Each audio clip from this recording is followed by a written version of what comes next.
Hello दोस्तों, कैसे हैं आप लोग? ठीक ठाक हैं? तो बिना देरी किए हम आज की वीडियो को शुरू करते हैं। जैसा कि आपको पता है, हम कौन सा चैप्टर पढ़ रहे हैं? भूगोल कक्षा 9 और कक्षा 11 का पढ़ रहे हैं हम। भारत का भौतिक स्वरूप, भारत की भौतिक आकृति, जो आप कह सकते हैं आपके चैप्टर में जो सेकंड चैप्टर है, कक्षा 11 में भी कक्षा 9 में भी। कल हमने हिमालय पर्वत श्रेणी के बारे में कुछ पढ़ा था थोड़ा बहुत। आज हम ये कवर करने की कोशिश करेंगे। हमने बताया था कि ये उत्तर से लेकर पूरा आपका अरुणाचल प्रदेश तक क्या फैला हुआ, हिमालय पर्वत की श्रेणी फैली हुई है। और हमने बताया था कि हिमालय पर्वत श्रेणी के नीचे ही आपका पाया जाएगा क्या, उत्तरी भारत के मैदान पाए जाएंगे। उत्तरी भारत के मैदान, ये देखिए मैदान का मतलब ही क्या हो, जो बिल्कुल प्लेन हो। मैदान का मतलब ही क्या होता है, जो बिल्कुल प्लेन हो। ये प्लेन ज्यादा क्यों होता है? हमने कहा कि इधर आपका हो जाएगा उत्तर प्रदेश, बिहार, हरियाणा, पंजाब। इन सब हमारे उत्तर भारत के मैदानी क्षेत्र के अंतर्गत आते हैं। क्योंकि यहाँ पे हमारे देखिए, यहाँ से निकलती गंगा नदी और यमुना नदी, ब्रह्मपुत्र, तमाम नदियां हमारे उत्तर प्रदेश से बहती हैं। और इधर देखिए सिंधु नदी बहती है पंजाब में। पंजाब 5 नदियों के बीच की जमीन। पंज माने क्या होता है? पानी। और उर्दू वाले बच्चे जानते होंगे आब मानने क्या होता है। पंज माने 5, आब मीन्स होता है पानी। 5 नदियों के बीच की। इधर से क्या बहती है? इधर से बहती है सिंधु नदी। और आप लोगों को पता है, नदियां जब बहती हैं तो अपने साथ मिट्टी बहा कर लाती हैं। क्या बहा कर लाती हैं? मिट्टी बहा कर लाती हैं। तो जो हमारे भारत में, जो हमारे उत्तर भारत के मैदान, जो ये कैसे निर्मित हुए हैं? तो नदियों द्वारा लाई गई मृदा से ये निर्मित हुए हैं। किनके द्वारा? नदियों द्वारा लाई गई मृदा से निर्मित हुए हैं। और आप लोगों को पता होगा कि नदियों द्वारा लाई गई मृदा को क्या कहते हैं? नदियों द्वारा लाई गई मृदा को कहते हैं जलोढ़ मृदा। क्या कहते हैं? जलोढ़ मृदा। नदियों द्वारा लाई गई मृदा को जलोढ़ मृदा कहा जाता है। और अगर आपसे ये पूछ लिया जाए, कृषि के लिए सबसे अच्छी मृदा कौन है? कृषि के लिए सबसे अच्छी मृदा कौन है? वो है जलोढ़ मृदा। तो नदियों द्वारा लाई गई मृदा को क्या कहा जाता है? नदियों द्वारा लाई गई मृदा को जलोढ़ मृदा कहा जाता है। नदियों द्वारा लाई गई मृदा को जलोढ़ मृदा कहा जाता है। ठीक। जलोढ़ मृदा सामान्यतः 4 प्रकार की होती है, केवल आपको 2 प्रकार के बताएंगे यहाँ पे। ये 2 सबसे होता है बांगर। क्या होता है? बांगर जलोढ़ मृदा और खादर जलोढ़ मृदा। तो बांगर और खादर क्या होता है? देखिए, बांगर पुरानी जलोढ़ मृदाएं जो होती हैं उन्हें क्या कहा जाता है? बांगर। क्या कहा जाता है? बांगर। और नई जलोढ़ मृदाओं को क्या कहा जाता है? नई जलोढ़ मृदाओं को खादर कहा जाएगा, पुरानी जलोढ़ मृदाओं को बांगर कहा जाएगा। जलोढ़ मृदाएं क्या होती हैं? नदियों द्वारा बहाकर लाई जाने वाली मृदा को हम क्या कहते हैं? नदियों द्वारा बहाकर लाई गई मृदा को हम कहते हैं जलोढ़ मृदा। कृषि के लिए सबसे उपयुक्त जलोढ़ मृदा को माना जाता है। कृषि के लिए सबसे उपयुक्त जलोढ़ मृदा को माना जाता है। जलोढ़ मृदा खादर जो है वो नई जलोढ़ मृदा को कहा जाता है, और बांगर पुरानी जलोढ़ मृदा को कहा जाता है। देखिए, ऐसा माना जाता है किसी जमाने में जो हमारे उत्तर भारत के मैदान है, ये भी किसी जमाने में उबड़ खाबड़ हुआ करते थे। लेकिन नदियों ने अपने साथ मिट्टी को बहा बहा कर मिट्टी को लाके इसे बिल्कुल प्लेन कर दिया। आप अपने आसपास की नदी को देखिए और नदी के किनारे के क्षेत्र को देखिए तो बिल्कुल प्लेन होते हैं। ये 1-2 साल की हम नहीं बात करें, कई लाख सालों में प्रक्रिया होती है। ठीक।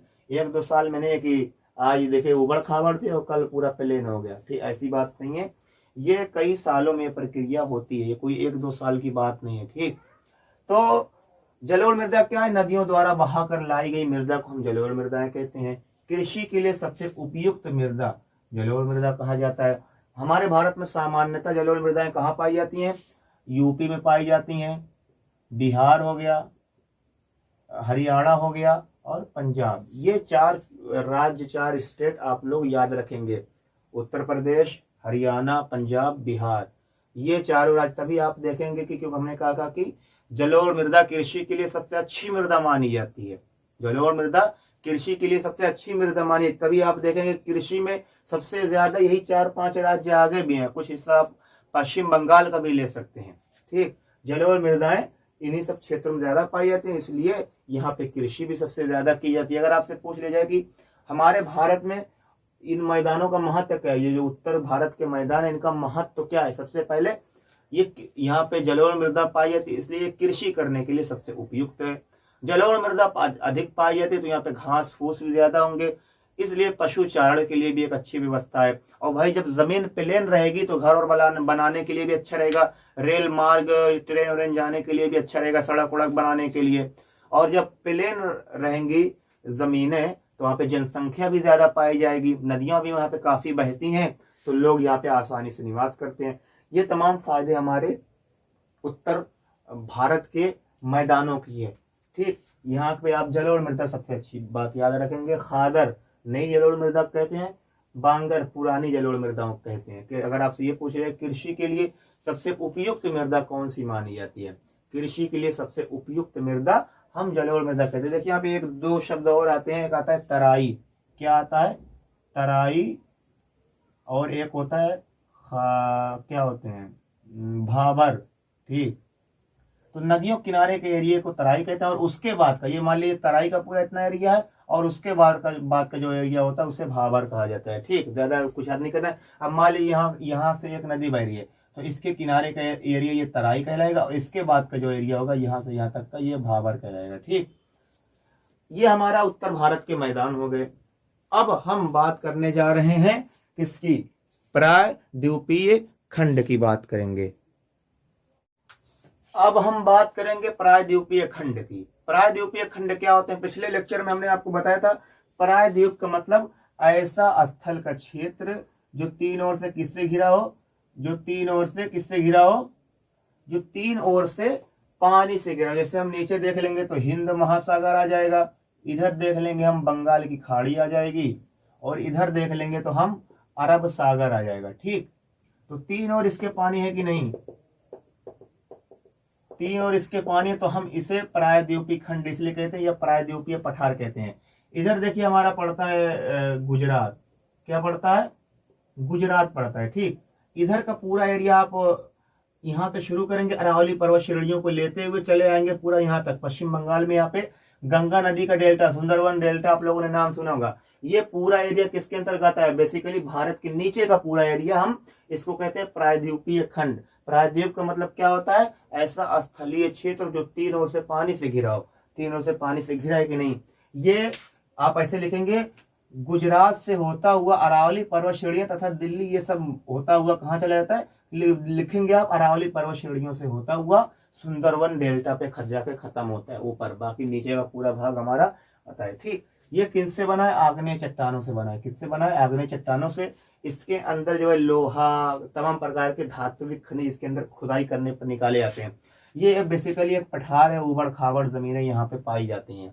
ये हमने कहा कि इसे आप प्रायद्वीपीय खंड भी कहते हैं, और प्रायद्वीपीय खंड, प्रायद्वीपीय पठार भी कहा जाता है। पठार का मतलब उबड़ खाबड़ जमीन, कहीं ऐसी है ऐसे है, उबड़ खाबड़, बिल्कुल प्लेन नहीं है जमीन, कहीं ऊंची है कहीं नीची ऐसे। तो ये अरावली पर्वत की श्रेणियां से शुरू होता है और कहाँ पे खत्म होता है, जाकर सुंदरवन डेल्टा पे खत्म होता है। ये हमारा क्या हो जाएगा, प्रायद्वीपीय खंड। और हमने बताया थार का मरुस्थल क्या होता है, देखिए यही बगलिए में अरावली पर्वत की श्रेणियां, यहाँ पे पूरा मरुस्थल है। तो अरावली पर्वत श्रेणियों के पश्चिम दिशा में, किस दिशा में, पश्चिम दिशा में थार का मरुस्थल पाया जाता है। यहाँ पे बालू के टिब्बे पाए जाते हैं। क्या, बालू के टिब्बे, बालू के टिब्बे ऐसे, बालू के तमाम टीले, छोटे छोटे टीले। तो भाई वर्षा न होने के कारण जो है ये पूरा एरिया, चूंकि मानसून जब आता है तो अरावली पर्वत की श्रेणियां यहाँ पे है, तो टकरा के इधर बारिश ही नहीं हो पाती। जैसे देखिए हम है, हमसे कोई चीज टकरा के पीछे तो नहीं, जब जैसे इधर लाइट लगी तो दीवार के पीछे थोड़ी लाइट जाएगी, क्योंकि बीच में दीवार लगे, तो ऐसे ही मानसून आता है। तो अरावली पर्वत की श्रेणियों से अब ये मानसून चला, मानसून क्या हुआ, ये मानसून यहाँ चला, मानसून यहाँ चला और इससे टकरा के वापस चला। इधर बारिश ही नहीं हुई, बारिश नहीं होगी तो जमीन जो है वो बंजर हो जाएगी, मरुस्थल, मरी हुई भूमि हो जाएगी, बंजर, उस पर आप कृषि नहीं कर सकते। तो इधर मरुस्थल पाया जाता है। अगला क्या है, तटीय मैदान। हमने कहा था तटीय मतलब जो समुद्र के किनारे के क्षेत्रों, तटीय मैदान कहा जाता है। इधर को कहेंगे आप पश्चिमी तटीय मैदान, इधर आप कहेंगे पूर्वी तटीय मैदान। पश्चिमी तटीय मैदान, पूर्वी तटीय मैदान।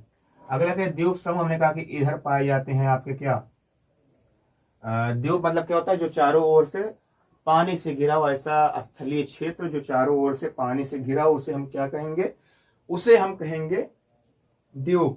इधर आपका आ जाता है लक्षद्वीप, इधर आपका आ जाता है अंडमान निकोबार। इधर आ जाता है लक्षद्वीप, इधर आ जाता है अंडमान निकोबार। तो ये हमारा चैप्टर लगभग खत्म हो गया। बाकी थोड़ा बहुत आप किताब से देख लीजिएगा, क्योंकि ज़्यादा एक्सप्लेन करेंगे तो बहुत ज़्यादा कुछ लोगों को समझ भी नहीं आएगा। तटीय मैदान क्या होता है? जो बिल्कुल किनारे के एरिया होते हैं, समुद्र रेखा से टच होते हैं, उसे तटीय एरिया कहा जाता है। हमने कहा कि इधर के जो होंगे वो पश्चिमी कहा जाएगा, इधर के क्या कहेंगे? इधर के पूर्वी कहेंगे। तो आज के लिए इतना ही, फिर आपसे कोई और टॉपिक के साथ मिलेंगे।